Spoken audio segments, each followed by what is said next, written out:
Here is the weird practice of China women in the 80s. Footbinding was the Chinese custom of breaking and tightly binding the feet of young girls in order to change their shape and size.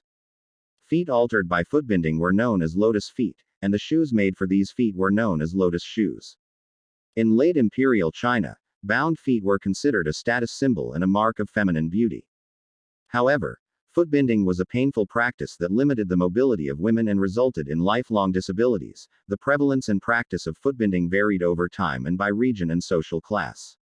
The practice may have originated among court dancers during the Five Dynasties and Ten Kingdoms period in 10th century China, and gradually became popular among the elite during the Song dynasty.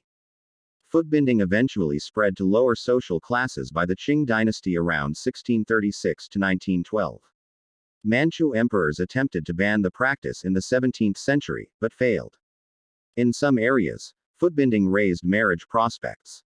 It has been estimated that, by the 19th century, 40 to 50% of all Chinese women may have had bound feet, rising to almost 100% in upper-class Han Chinese women. In the late 19th century, Christian missionaries and Chinese reformers challenged the practice. It was not until the early 20th century that the practice began to die out, following the efforts of anti-footbinding campaigns. Additionally, upper-class and urban women dropped the practice of footbinding sooner than poorer rural women. By 2007, only a small handful of elderly Chinese women whose feet had been bound were still alive.